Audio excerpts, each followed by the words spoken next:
جبکہ نواز شریف جو کہ کرپٹ ہیں، سب کو پتہ ہے کرپٹ ہے، لیکن اس کا تحفظ کیا ہمیشہ اداروں نے کیا ہے. لیکن تھوڑی سی لڑائی ہو گئی کسی بات پہ تو کرپشن کے کیسز میں اس کو سزا دلوائی گئی، اور کرپشن کے وہ کیسز جائز کیسز تھے. نواز شریف بھی آج عمران خان کا نام لیتا ہے. کیوں؟ آپ کو بھی ڈیل، آپ کی بھی ڈیل ہوئی ہے، نواز شریف کی بھی ڈیل ہوئی ہے، اس وجہ سے وہ نام لیتے ہیں عمران خان کا اور باقیوں کی بات نہیں کرتے. عمران خان کا کیا لینا دینا تھا نواز شریف کے کیس سے؟ وہ تو ایک پٹیشنر تھا، پٹیشنر کا کیا لینا دینا ہے؟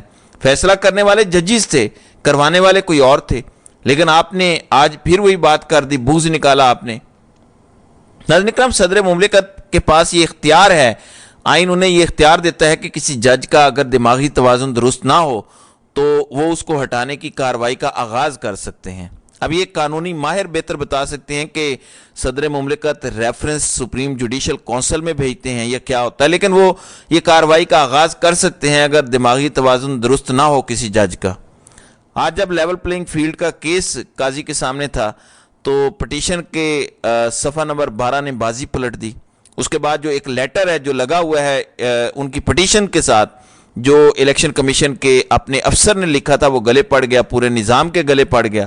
اور قاضی صاحب نے بڑی کوشش کی کہ دیکھیں آپ کے کاغذات مسترد ہوئے ہیں، اپیل کر دیں، ٹریبیونل کے پاس چلے جائیں، یہ نہیں ہو رہا تو وہاں اپیل کر دیں، نہیں تو ہائی کورٹ چلے جائیں. اور اس کا بھی میں آگے چل کر بتاتا ہوں، ہائی کورٹ والی بات کا بھی.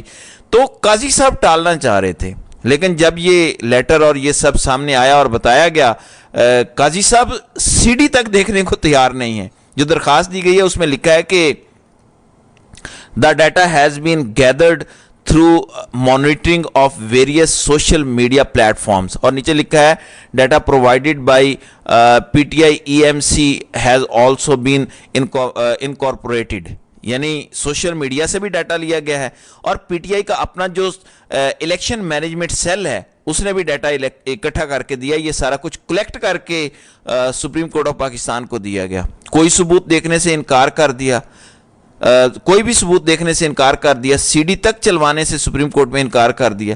پھر گھما پھرا کے جب یہ ساری چیزیں سامنے آئیں کہ الیکشن کمیشن کے تو اپنے افسر نے کہا ہے، جو چیف سیکرٹری ہے، یہ آئی جی پنجاب جو ہے وہ بات نہیں مان رہے اور یہ غلط طریقے سے سب کچھ ہو رہا ہے، تو پھر آئی جی کو اور چیف سیکرٹری کو نوٹس کیا گیا کہ آپ جواب دیں ورنہ یہ بھی نہیں ہونا تھا، اور 8 تاریخ لگا دی گئی ہے.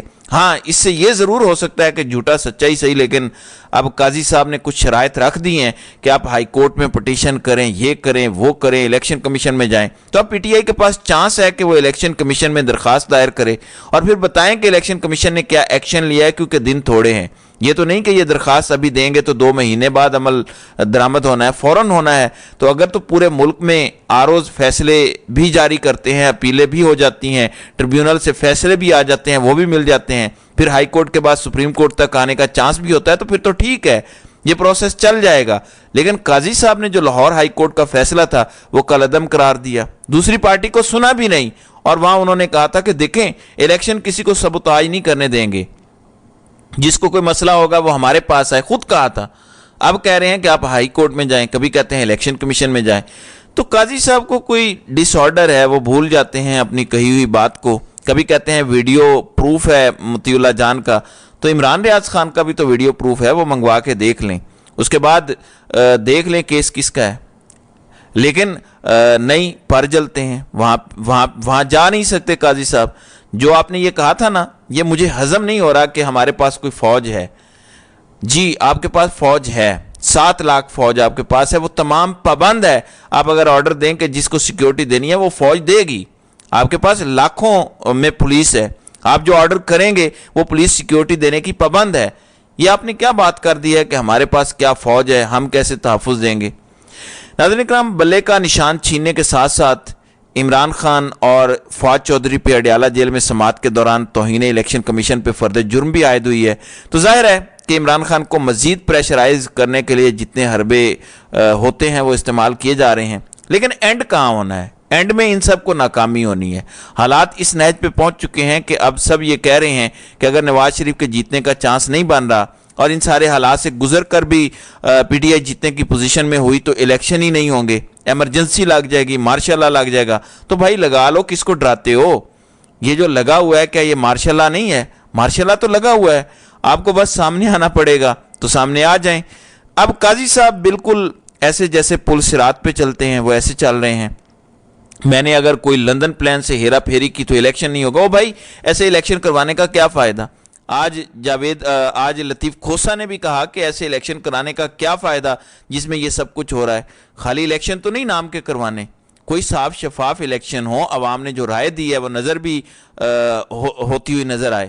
تو دیکھتے ہیں کہ اب اگلی سماعتوں میں کیا رزلٹ نکل کے سامنے آتا ہے۔ تو ناظرین کرام، آپ کی اس ویڈیو کے حوالے سے کیا رائے ہے؟ آپ اپنی رائے کا اظہار کامنٹ سیکشن میں ضرور کیجیے گا۔